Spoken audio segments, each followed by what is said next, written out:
ఇక వచ్చే నెలలో స్థానిక ఎన్నికలు 50% రిజర్వేషన్లతోనే ఇక వచ్చిందా ఈ నెల 17న కేబినెట్ భేటీలో నిర్ణయం వెంటనే రిజర్వేషన్ల ఖరారు నెలాఖరులోగా ఎలక్షన్ షెడ్యూల్ నేటి కేబినెట్ సమావేశం వాయిదా ఏమైంది ఏడికొచ్చింది 50% రిజర్వేషన్లు అంటే ఎట్లుండదో గట్లనే పాత లెక్క మళ్ళీ 23% వస్తుంది మీకు ఇక బీసీలకు ఎంత మించి ఒరిగింది ఏం లేదు పాత రిజర్వేషన్ పద్ధతిలోనే మళ్ళా ఎలక్షన్లకు పోతున్నారు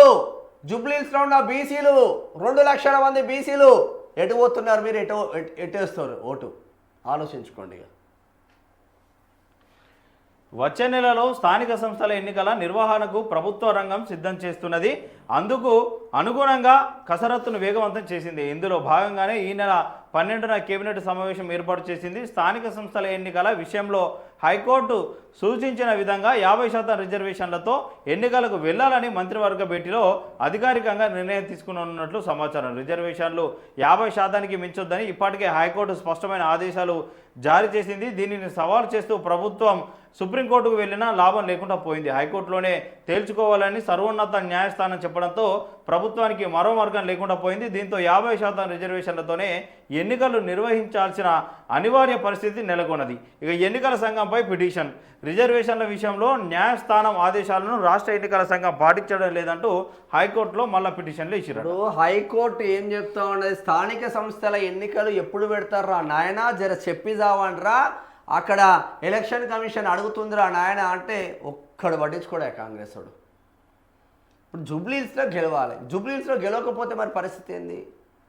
ఖైరతాబాద్లో ఉప ఎన్నిక రాదు జూబ్లీహిల్స్లో గెలిస్తే పరిస్థితి ఏంది ఖైరతాబాద్ ఉప ఎన్నిక వస్తుంది తద్వారా ఇమీడియట్గా స్థానిక సంస్థల ఎన్నికలు వస్తాయి మరి స్థానిక సంస్థల ఎన్నికలు